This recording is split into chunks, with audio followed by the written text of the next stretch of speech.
ہے نازم ہے شیعہ، ہے نازم ہے شیعہ، علی علی مولا، علی علی مولا۔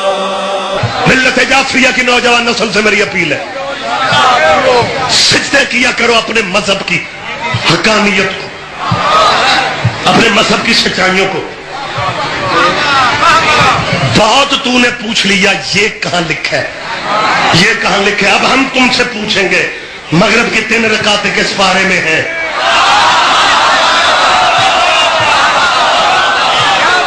فجر کے فرض 2 رکعتیں کس بارے میں ہیں؟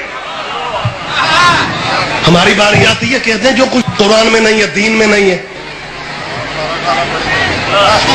دکھائیں مجھے، میں پوچھ رہا ہوں، مجھے کام دے نہیں، میں پوچھنا چاہتا ہوں جو قرآن میں نہیں ہے وہ دین میں نہیں ہے، پھر فجر کے 2 فرض قرآن میں نہیں، اس لیے نمازیں ملا کے پڑھتے اور ہم فجر اور عشاء ملاتے ہیں۔ اور شیعہ فجر اور عشاء ملا کے پڑھتے ہیں، فجر فجر کے ٹائم، ظہر ظہر کے ٹائم، عصر اپنی فضیلت کے ٹائم۔ ہائے ہائے ہائے ہاں ہاں ماشاءاللہ آپ دیے سرکار، مغرب بھی فضیلت کے ٹائم پہ پڑھتے ہیں، عشاء بھی اپنے ٹائم کی افضلیت کو دیکھ کے پڑھتے ہیں۔ بہت بڑے اجتماع میں اسپیکر پہ کہہ رہا ہوں، جو مسلمان قرآن مجید کے 30 پاروں میں نمازوں کے ٹائم 5 دکھا دے، میں سید مذہب نہیں بدلتا، مذہب وہ بدلتے ہیں جنہیں مرشدوں پہ اعتبار نہیں ہوتا۔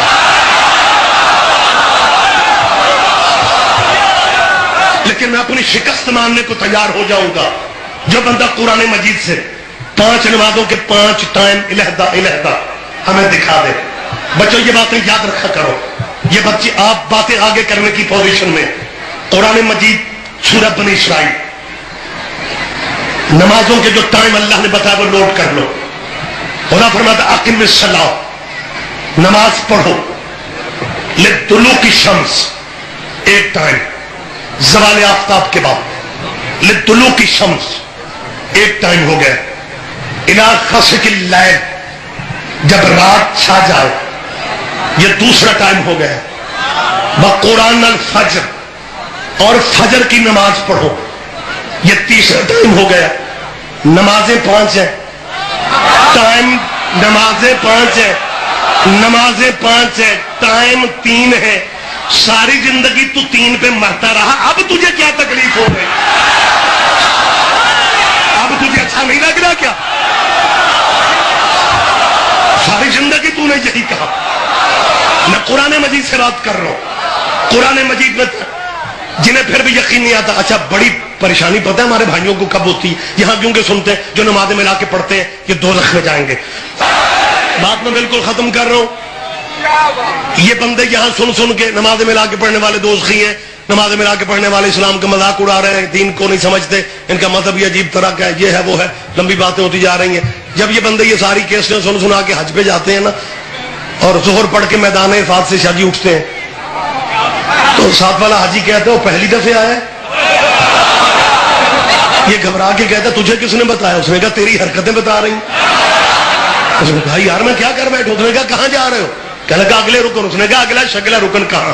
یہیں ابھی اثر ہوگی، ابھی یہیں اثر ہوگی۔ وہ حیران ہو، چپ رہو گے مجھے دکھ ہوگا۔ وہ حیران ہو کے کہتا ہے وہ گھر سنو ابھی تو ظہر پڑی ہے۔ وہ کہتا ہے ظہر اثر اکٹھی نہ پڑھے تو حج نہیں ہوتا۔ جیتا جاگتا مجمع، ہاں جائے حاجیوں کے سروں پہ قرآن رکھو، جاؤ جا کے حاجیوں سے پوچھو ظہر اثر اکٹھی نہ پڑھے تو حج نہیں ہوتا۔ اب وہ حاجی پاکستان سے بیچارہ پہلی دفعہ گیا ہوتا ہے، غنیمت سمجھتا ہے کہ میرے ساتھ والا حاجی بھی میری زبان سمجھتا ہے، وہ بھی پاکستانی ہے، وہ لاہور والوں پنجاب بلکہ پورے پنجاب والوں، وہ حاجی جسے پہلی دفعہ پتہ چلتا ہے نا ظہر اثر اکٹھی پڑھنی ہے، وہ اس کے کان میں کہتا ہے اوے پاکستان میں تو ظہر اثر ملا کے شیعہ پڑھتے ہیں۔ دوسرا حاجی کان میں کہتا ہے بتانا کسی کو نہ، حج پہ وہی کرنا پڑتا ہے جو شیعہ۔